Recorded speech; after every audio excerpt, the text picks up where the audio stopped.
A hectic scene in Holyoke this morning as local and federal law enforcement descend on a house on Pleasant Street. Good Tuesday evening, everyone. Thanks for joining us. I'm Chris Pisano. And I'm Beth Ward. Holyoke fire officials say they were responding to reports of explosive devices at the home. Western Mass News reporter Audrey Russo joins us now live with more. Audrey? More than 5 hours later, and you can see behind me on Pleasant Street, the scene is still very active and the road is still blocked off.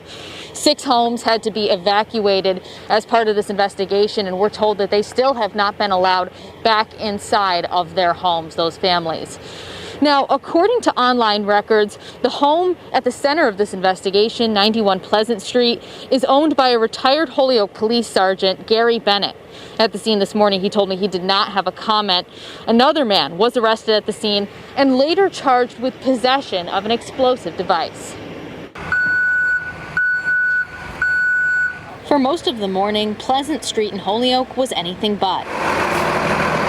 Packed with police, fire, and ambulance crews between Amherst and Princeton investigating reports of explosive devices at 91 Pleasant. Before noon, 6 homes around the area were evacuated as reps with the FBI and the Bureau of Alcohol, Tobacco, Firearms, and Explosives scoured the scene. Hours passed, and a witness tells us what he saw as streets were shut down. I just took a detour. I saw a gentleman walking, what seemed to be in a book bag and a winter hat maybe, walking this way, and I just assumed he was coming to see what the activity was. And by the time I went down the detour down this street here and came back, they had already placed the man in handcuffs. Holyoke officials tell Western Mass News one person was arrested at the scene and charged with possessing an incendiary device. To see something like this close to home with your friends and family around here, it's always scary to see something this magnitude.